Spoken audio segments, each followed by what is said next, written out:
Hello friends, आज का हमारा टॉपिक है JS mill theory of economic development. ये जीएस मिल जो थे उनका पूरा नाम था जॉन स्टुअर्ट मिल। ऑब्वियसली ये जो इकोनॉमिक डेवलपमेंट की जो थ्योरी दी है वो डेवलप की गई है John Stuart Mill.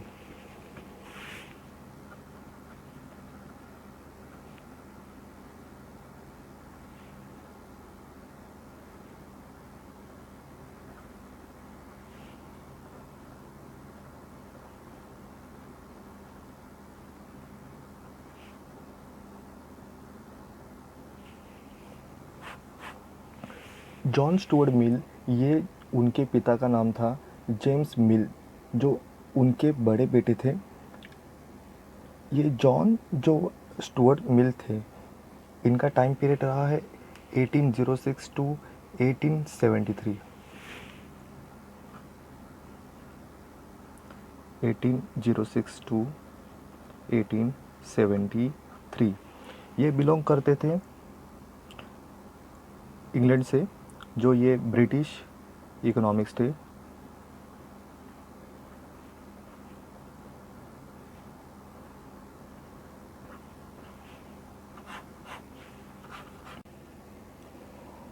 Eighteen forty eight में उनकी एक बुक पब्लिश हुई थी, उसका नाम था प्रिंसिपल ऑफ पॉलिटिकल इकोनॉमी। ये बुक इतनी फेमस थी कि ये 50 इयर्स यहाँ पे इंग्लैंड और अमेरिका के जो लाइब्रेरी थी यहाँ पे वो पब्लिश हुई थी, और एकेडमिक ईयर में इसका बहुत ही ज़्यादा जिक्र या इसे यूज़ किया गया था। जॉन स्टुअर्ट मिल जब तक ज़िंदा थे तब तक इस बुक की 7 बार यहाँ पे एडिशंस यहाँ पे पब्लिश हुई थी। इसी के साथ जो जॉन स्टुअर्ट मिल थे, उन्हें इंडिविजुअलिज़म्स एंड लिबर्टी को भी सपोर्ट करने वाले ऐसे पर्सन समझे जाते थे।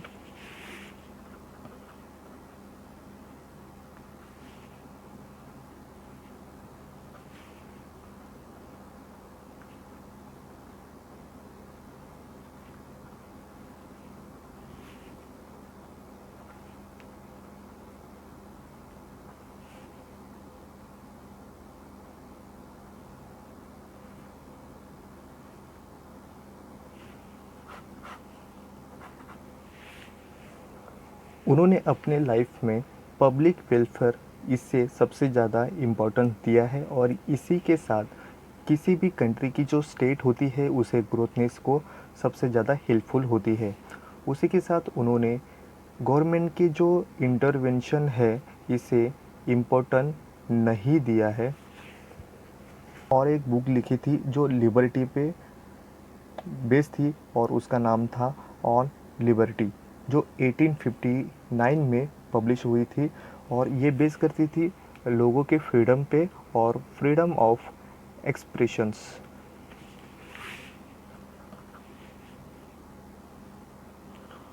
ऑन लिबर्टी ये पब्लिश हुई थी 1859, और बेस करती थी फ्रीडम एंड एक्सप्रेशंस।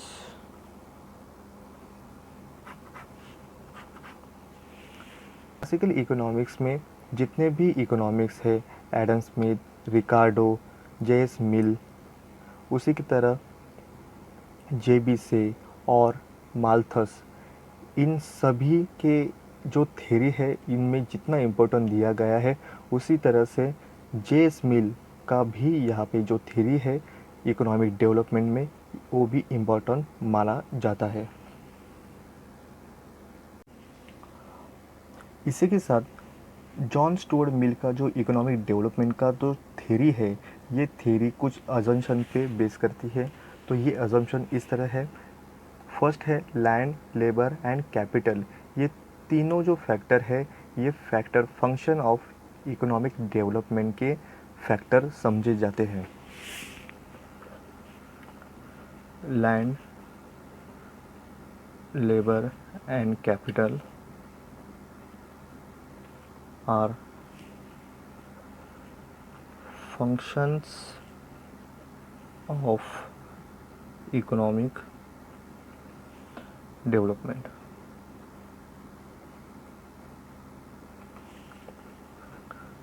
सेकंड है लैंड एंड कैपिटल। ये जो फैक्टर है ये मेन फैक्टर है प्रोडक्शन के। Land and capital R main factors of productions. हमारा थर्ड पॉइंट है productive labour assume wealth and capital एक्यूमुलेशंस।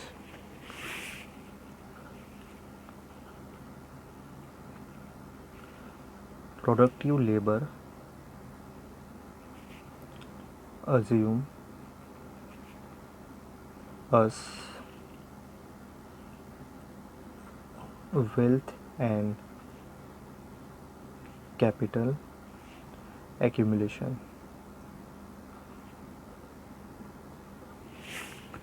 जो प्रोडक्टिव लेबर है इसे ही वेल्थ एंड कैपिटल एक्यूमुलेशन समझा जाता है। फोर्थ है क्लासिफिकेशन इन लेबर। यहाँ पे दो क्लासिफिकेशन किए गए हैं, एक है प्रोडक्टिव लेबर और दूसरा है नॉन प्रोडक्टिव लेबर।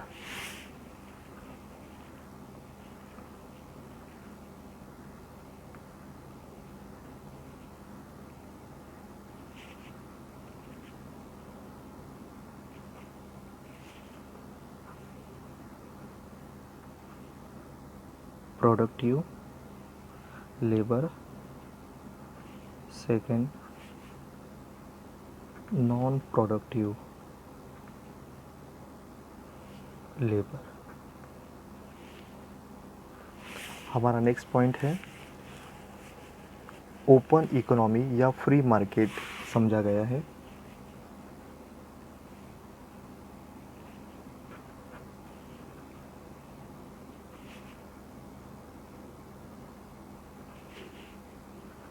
हमारा नेक्स्ट पॉइंट है कैपिटल एक्यूमुलेशन को यहाँ पे इम्पोर्टेंट दिया गया है।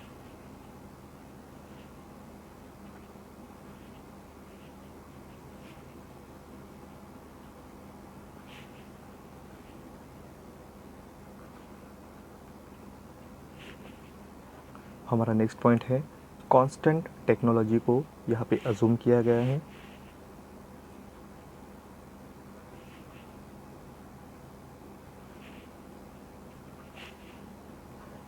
हमारा नेक्स्ट पॉइंट है लेजेस फेयर या नॉर्मल कंट्रोल ऑफ गवर्नमेंट।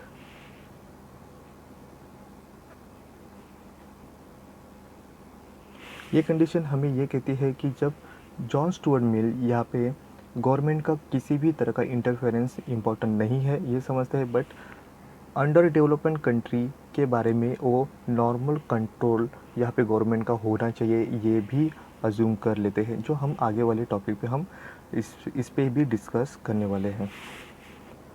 हमारा आगे वाला पॉइंट है टू सेक्टर यहाँ पे मेंशन किया है।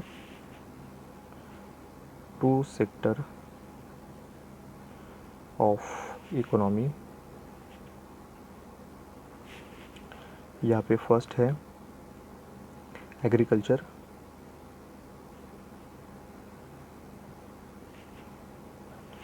और सेकंड है इंडस्ट्री। इसी के साथ हमारा आगे वाला पॉइंट है यहाँ पे समझा गया है परफेक्ट कंपटीशन।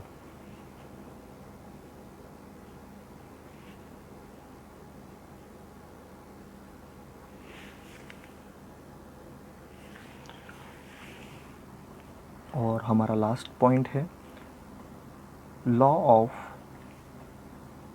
Diminishing returns. तो इस तरह से ये अज्यूम पे बेस है ये जॉन स्टुअर्ट मिल का इकोनॉमिक डेवलपमेंट थ्योरी।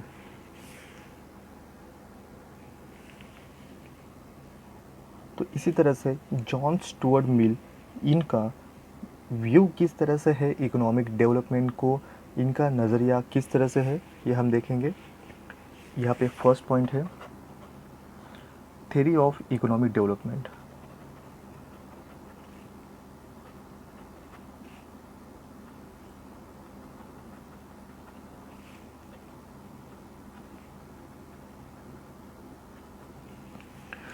ये कॉन्सेप्ट हमें कहता है जो लैंड, लेबर और कैपिटल ये फंक्शन सिर्फ यहाँ पे इकोनॉमिक डेवलपमेंट के बारे में सोचते हैं, और जो प्रोडक्शन फंक्शन है इसके दो फैक्टर है, लैंड और कैपिटल।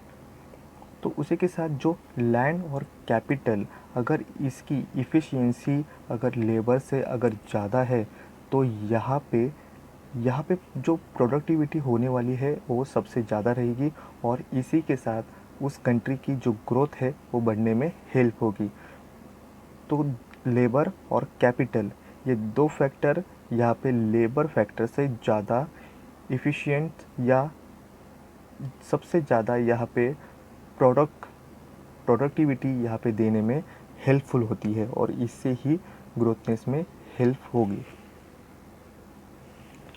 उन्होंने जो वेल्थ जो ये मेंशन किया है, ये वेल्थ उस स्टेट का या उस कंट्री का यहाँ पे मशीनरी, एग्रीकल्चर के टूल्स और लेबर के स्किल, इन तीनों को मिलाकर उस कंट्री की वेल्थ को यहाँ पे समझा जाता है।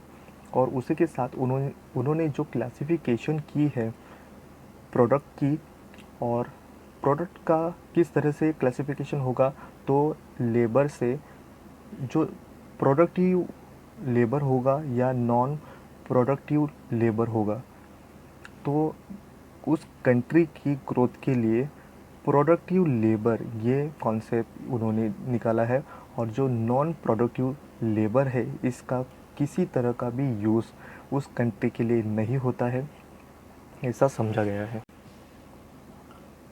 हमारा सेकेंड पॉइंट है population and economic development. Economic development में पॉपुलेशन ये सबसे ज़्यादा यहाँ पे इफ़ेक्ट करने वाली यहाँ पे पॉइंट्स है। तो यहाँ पे जेस मिल जो उन्होंने माल्थेशियन थ्योरी ऑफ पॉपुलेशन से पूरी तरह से वो एग्री है।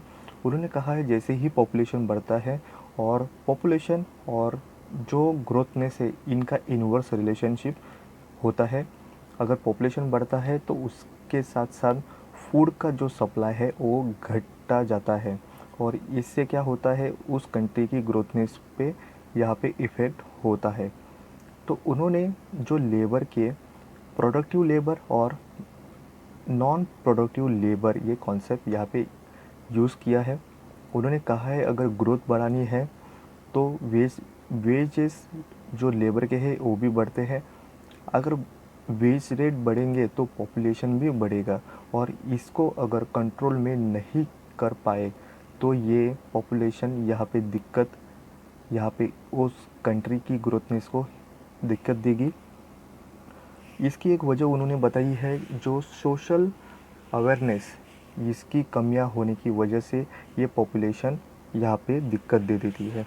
अगर पॉपुलेशन को कंट्रोल करना है तो पूरी तरह से लोगों में सोशल वेलफेयर या सोशल अवेयरनेस पूरी तरह से होना चाहिए, जिससे लोगों की पॉपुलेशन के बारे में या लोगों की पॉपुलेशन बढ़ने में किस तरह से कंट्रोल हो, ये सेल्फ कंट्रोल हो सकता है। हमारा थर्ड पॉइंट है wage fund theory and economic development. अगर वेज रेट अगर लेबर का बढ़ता है तो इससे उस लेबर के जो नीड्स होते हैं वो फुलफ़िल होते हैं, और ये पूरी तरीके से होने के साथ साथ सप्लाई ऑफ लेबर भी बढ़ना यहाँ पे स्टार्ट हो जाता है।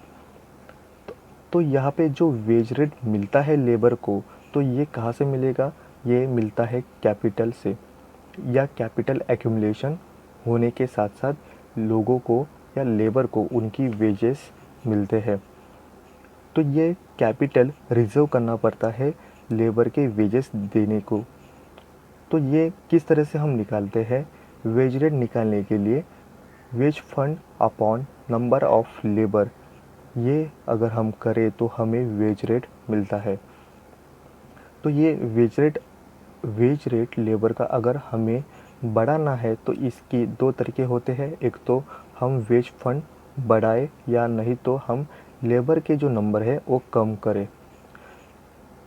तो इसी के साथ जो लेबर है उनको पूरी तरह से वेल एजुकेशन दिया जाए, उनको गाइडेंस किया जाए, अवेयरनेस उनकी बढ़ाई जाए और उनकी लिविंग स्टैंडर्ड को अगर कंट्रोल या वो अच्छी तरह से हम प्रोवाइड करें तो इससे ही पॉपुलेशन को कंट्रोल कर दिया जा सकता है। तो एक कुछ इस तरह की स्टैंडर्ड बिल्ड करने के लिए यहाँ पे अवेयरनेस होना उस स्टेट को पूरी तरह से इम्पोर्टेंट बन जाता है। हमारा नेक्स्ट पॉइंट है capital accumulation and economic development.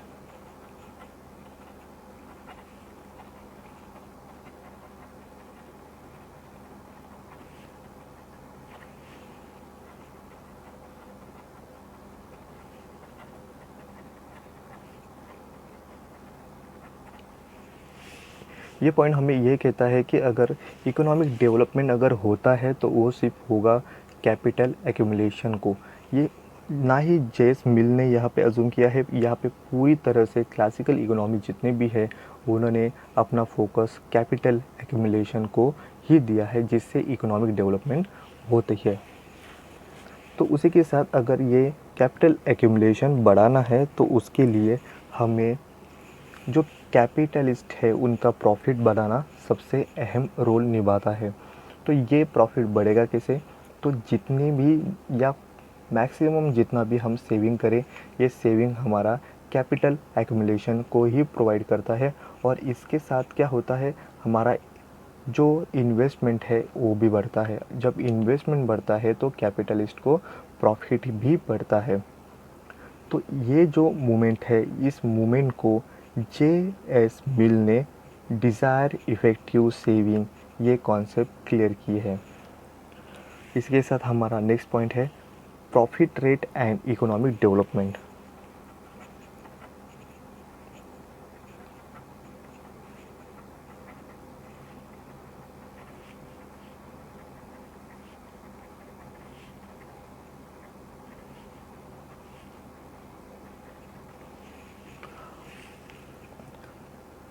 किसी की कंट्री की अगर ग्रोथनेस बढ़ानी है तो उसको फोकस करता है उस कंट्री का बढ़ने वाला प्रॉफिट या प्रॉफिट रेट।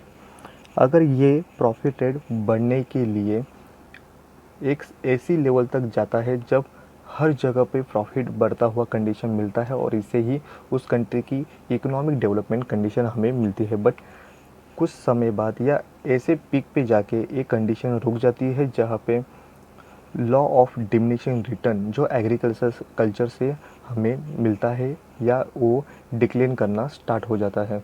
तो इसकी वजह उन्होंने बताई है कि लैक ऑफ टेक्नोलॉजी, जो टेक्नोलॉजी यहाँ पे अज्यूम किया है कि कॉन्स्टेंट्स है। उसके बाद इंक्रीजिंग पॉपुलेशन, बढ़ती हुई जो पॉपुलेशन है वो इतनी बढ़ती है कि उसमें प्रोडक्टिव पॉपुलेशन कम और नॉन प्रोडक्टिव पॉपुलेशन या लेबर बढ़ती जाती है और ये डिक्लेन करती है इसकी वजह से प्रॉफिट। और ये प्रॉफिट डिक्लेन करने की और एक बड़ी वजह होती है कि जो कैपिटल एक्यूमुलेशन कम होना और दूसरी वजह ये बताई जाएगी कंपटीशन ये कैपिटलिस्ट में और भी ज़्यादा बढ़ता है और जिससे प्रॉफिट कमाने के चक्कर में वो वेज रेट बढ़ाते हैं और मोर देन ऐसे प्रोडक्टिविटी करते हैं जिससे कैपिटलिस्ट को प्रॉफिट कम मिलता है। हमारा नेक्स्ट पॉइंट है स्टेशनरी स्टेट।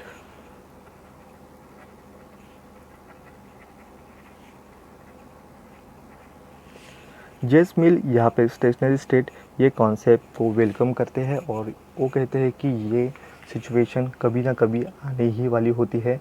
इससे एक समय तक यहाँ पे कंट्रोल तक ला जा सकता है। एग्रीकल्चर में जो लॉ ऑफ डिमिनिशिंग रिटर्न है ये स्टार्ट हो जाता है और ये स्टार्ट होने की वजह भी उन्होंने टेक्नोलॉजी पे कर दी गई है और बढ़ती हुई पॉपुलेशन। ये दोनों भी जब ये एक ही तरह से और एक ही टाइम पे जब ये दोनों कंडीशन कंट्रोल के बाहर अगर जाती है तो यहाँ पे स्टेशनरी स्टेट ये कंडीशन हमें मिल जाती है।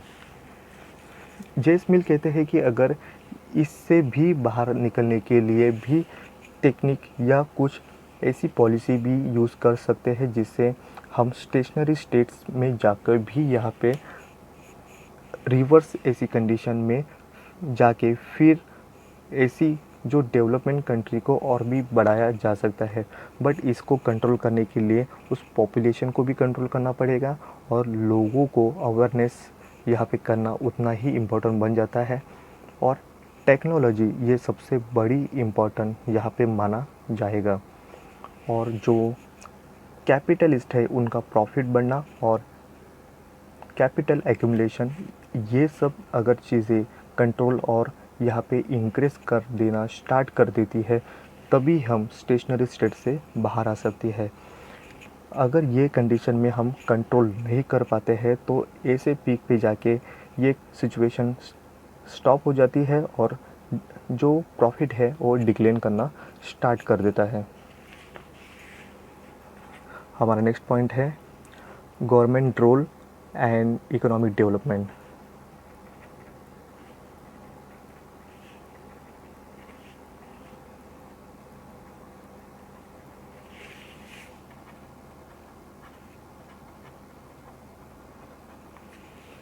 जेस मिल यहाँ पे गवर्नमेंट के इंटरफेरेंस को पूरी तरह से नहीं होना चाहिए। किसी भी स्टेट के जो पॉलिसी है या स्टेट की जो कौन सी भी सिचुएशन है इसमें गवर्नमेंट का इंटरफेरेंस नहीं होना चाहिए।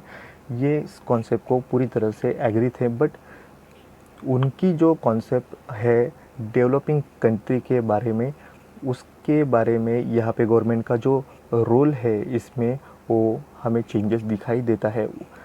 डेवलपिंग कंट्री के बारे में वो कहते हैं कि वहाँ पे गवर्नमेंट का जो रोल है यहाँ पे मार्केट के अंदर नहीं होना चाहिए। बट उसी तरह से लोगों का जो सिक्योरिटी है, लोगों की एजुकेशन है, अवेयरनेस है, पॉपुलेशन कंट्रोल करना है। उसी के बाद फार्मर की जो पॉलिसी है उसी के साथ लेबर पॉलिसी या कोऑपरेटिव स्कीम, वेल एजुकेशन देना लोगों को और फ्री मार्केट कॉन्सेप्ट में छोड़ के ये सभी जगह यहाँ पे गवर्नमेंट की रूल्स एंड रेगुलेशन होना उतना ही इम्पोर्टेंट उन्होंने माना है। जेस मिल एडम स्मिथ के इनविजिबल हैंड या नेचुरल लॉ को भी सपोर्ट करते हैं। वो कहते हैं मार्केट के अंदर गवर्नमेंट का कोई भी यहाँ पे रूल नहीं होना चाहिए। मार्केट अपने आप यहाँ पे इक्विलिब्रियम कंडीशन इस्टेब्लिश करती है और इसमें मार्केट के अंदर अगर गवर्नमेंट का अगर कोई भी इंटरफेरेंस नहीं है तो इजीली और सफिशिएंटली यहाँ पे वर्क करती है। सिर्फ ये कुछ ऐसे अजम्पशन या कुछ ऐसे सेक्टर है जहाँ पे गवर्नमेंट का यहाँ पे कंट्रोल होना चाहिए। बट वो उन्होंने डेवलपिंग कंट्री या अंडर डेवलपिंग कंट्री के बारे में कहा है। हमारा नेक्स्ट पॉइंट है जेस मिल एंड डेवलपिंग कंट्रीज़।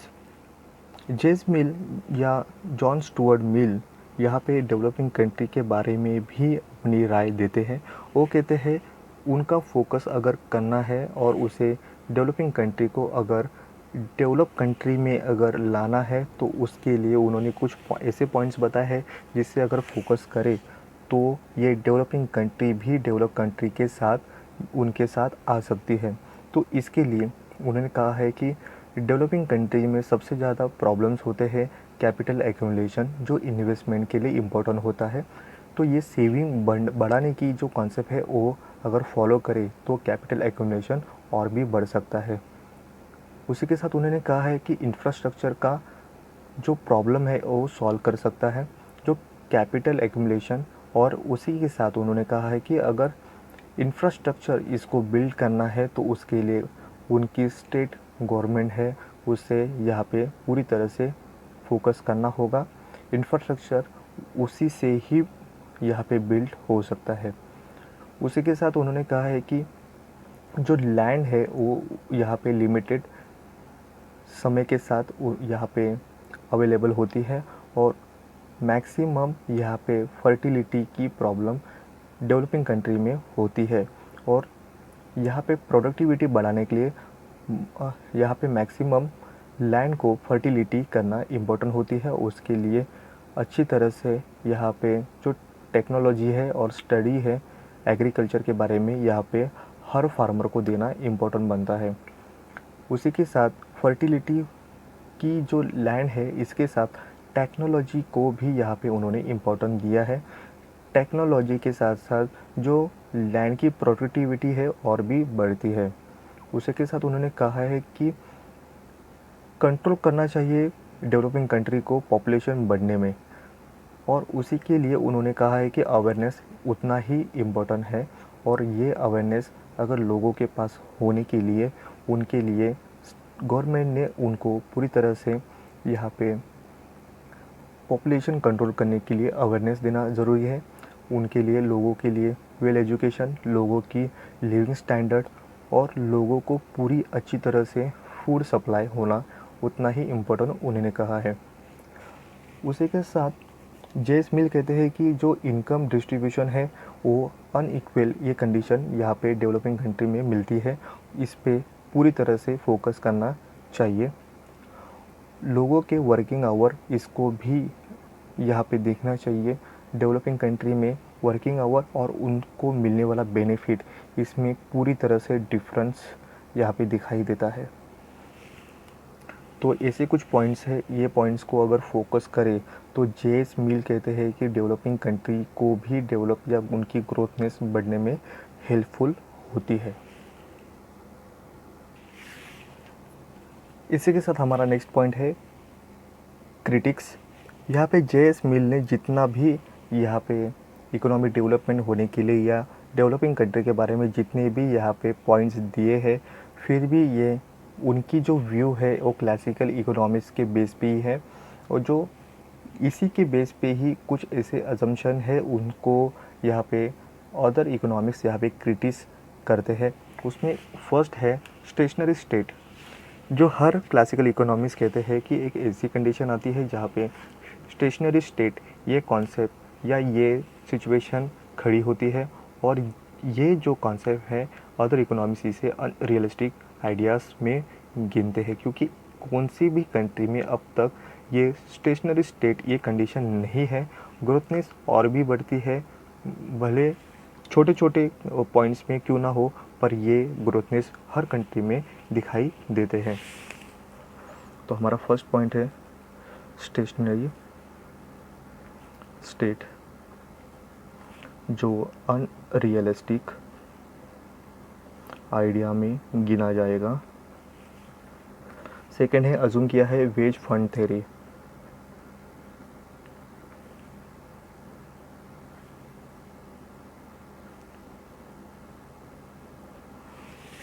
जेस मिल का जो वेज फंड थ्योरी है, इसे सबसे ज़्यादा यहाँ पे क्रिटिस किया जाता है, क्योंकि ये बेस होता है कैपिटल एक्यूमुलेशन के बेस पे।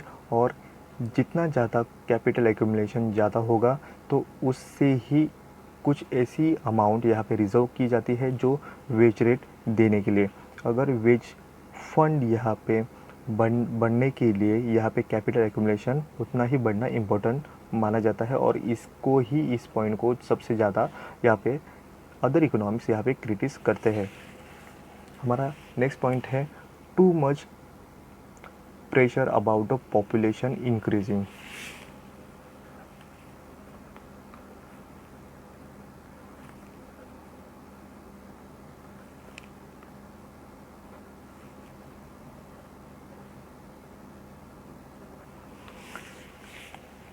यहाँ पे माल्थस के जो थ्योरी ऑफ पॉपुलेशन है, इससे जेस मिल पूरी तरह से एग्री है। उन्होंने कहा है कि जैसे ही पॉपुलेशन बढ़ता है उससे इनवर्स रिलेशनशिप पॉपुलेशन और फूड सप्लाई में दिखाई देता है। बट कौन सी भी कंट्री में, अगर वो चाहे अनडेवलपमेंट कंट्री हो या developing country, under developing country हो, इसमें कितने भी ज़्यादा पॉपुलेशन हो, उनको फूड सप्लाई में प्रॉब्लम, दिक्कत आती है। ऐसा कभी तक नहीं हुआ है, बट ये कॉस्टली हो सकता है, बट उनको फूड सप्लाई नहीं मिला है, ये अनरियलिस्टिक लगता है।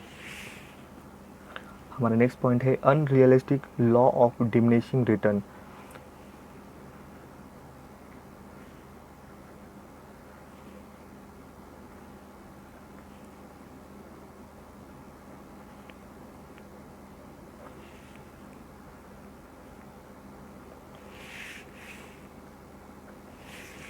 जेस मिल ने जो एग्रीकल्चर से मिल होने वाली लॉ ऑफ डिमिनिशिंग रिटर्न यहाँ पे अज्यूम किया है, बट ये ऐसी भी कंडीशन होती है बढ़ती हुई टेक्नोलॉजी के साथ साथ जो डिमिनिशिंग होने वाली जो कंडीशन है लॉ ऑफ डिमिनिशिंग, इसे आगे और भी ढकला जा सकता है। इसे पूरी तरह से उन्होंने इग्नोर किया है, जिसे टेक्नोलॉजी को यहाँ पे कांस्टेंट समझने की जो गलती यहाँ पे जेस मिल करते हैं। हमारा नेक्स्ट पॉइंट है अज्यूम कांस्टेंट टेक्नोलॉजी। यही पॉइंट हमें बताता है कि उन्होंने साइंस और टेक्नोलॉजी को पूरी तरह से इग्नोर किया है। जहाँ पे कांस्टेंट टेक्नोलॉजी यहाँ पे जेस मिल ने अज्यूम किया है, जो पूरी तरह से रॉन्ग है, क्योंकि हर 1-2 साल में टेक्नोलॉजी में और भी डेवलपमेंट होता है और ये इतनी इंक्रीजिंग सिचुएशन होती है जो हर नई नई टेक्नोलॉजी एक ही फील्ड में या एक ही प्रोडक्ट पे एक्सपेरिमेंट किया जाता है, जिससे टेक्नोलॉजी और भी हेल्पफुल होने में हेल्पफुल होती है और जिससे एग्रीकल्चर में जो ये टेक्नोलॉजी यहाँ पे ट्रैक्टर वगैरह यहाँ पे यूज़ कर दिए जाते हैं, इससे उस समय के साथ साथ यहाँ पे टेक्नोलॉजी को कांस्टेंट समझा गया है, बट ये लॉन्ग टर्म में यहाँ पे टेक्नोलॉजी चेंजेस होती ही होती है, ये इसे टोटली इग्नोर किया गया है। हमारा नेक्स्ट पॉइंट है नॉट पॉसिबल। उन्होंने कहा है कि no government interference, not possible है नो गवर्नमेंट इंटरफेरेंस। किसी भी कंट्री में गवर्नमेंट का कोई भी रोल नहीं है, ये कंडीशन कोई भी कंट्री में दिखाई नहीं देती है। मार्केट के अंदर भी यहाँ पे गवर्नमेंट का रूल्स एंड रेगुलेशन एक समय तक यहाँ पे हमें मिलता ही मिलता है। हमारा नेक्स्ट पॉइंट है too much importance given to capital accumulation.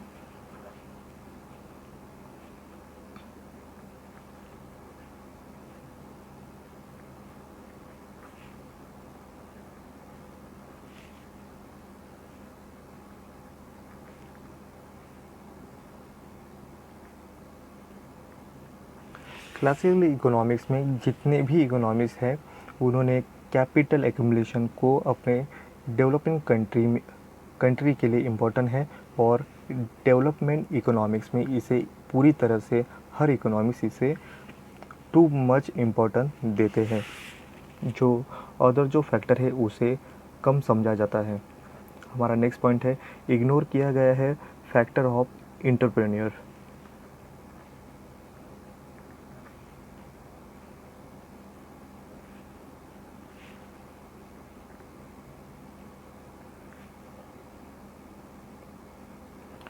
Entrepreneur इस फैक्टर को हर इकोनॉमिक्स जो क्लासिकल है वो पूरी तरह से यहाँ पे एंटरप्रेन्योर को टोटली इग्नोर कर देते हैं, बट जितने भी प्रोडक्शन के फैक्टर है इसमें एंटरप्रेन्योर एक ऐसा डिफरेंस यहाँ पे फैक्टर होता है जो पूरी तरह से गेम चेंज करने में माहिर होता है।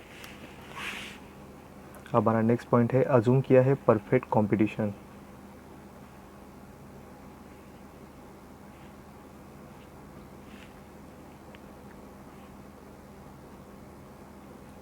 क्लासिकल इकोनॉमिक्स यहाँ पे परफेक्ट कंपटीशन को अज्यूम करते हैं, उसी तरह से जेस मिल ने भी यहाँ पे परफेक्ट कंपटीशन यहाँ पे अज्यूम किया है। ये परफेक्ट कंपटीशन हमें ये कहता है कि जो रैशनली होती है ये कंडीशन दोनों तरफ से हमें दिखाई देती है। एक लेबर को भी पूरी तरह से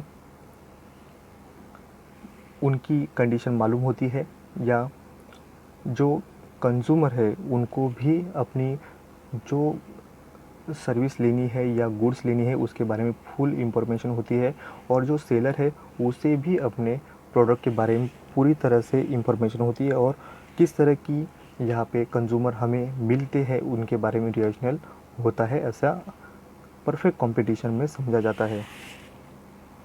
हमारा नेक्स्ट पॉइंट है होमोजेनियस लेबर फैक्टर।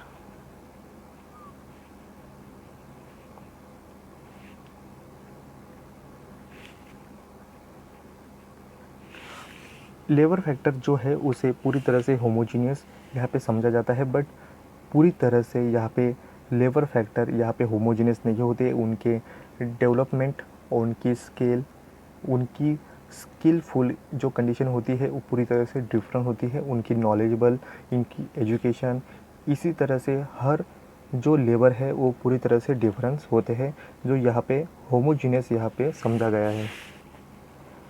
हमारा नेक्स्ट पॉइंट है जेस मिल बिलीव करते हैं माल्थेशियन थ्योरी ऑफ पॉपुलेशन।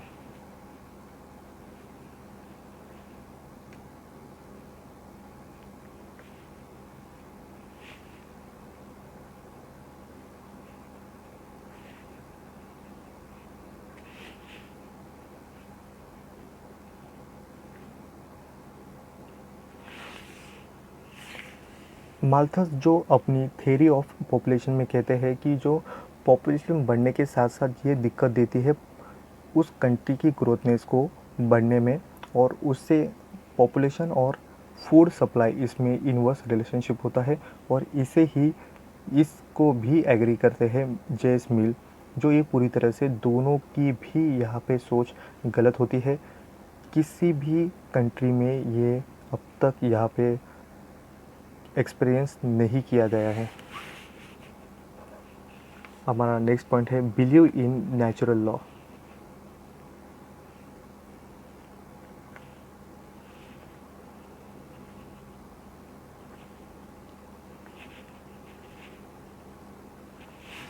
यहाँ पे जो जेस मिल है वो पूरी तरह से नेचुरल लॉ को यहाँ पे सपोर्ट करते हैं, और उनका बिलीव है जिस तरह से एडम स्मिथ यहाँ पे बिलीव करते थे नेचुरल लॉ, जो नेचुरल जो कंडीशन होती है अपने आप यहाँ पे इक्विलिब्रियम कंडीशन में लाती है।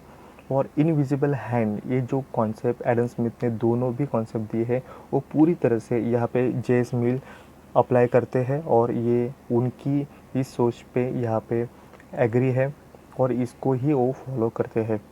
तो ऐसे कुछ अजम्पशन थे जिससे यहाँ पे जेस मिल उनकी जो थ्योरी ऑफ इकोनॉमिक डेवलपमेंट थी वो एक पूरी तरह से यहाँ पे अलग यहाँ पे जेस मिल को समझा जाता है क्लासिकल इकोनॉमिक्स में।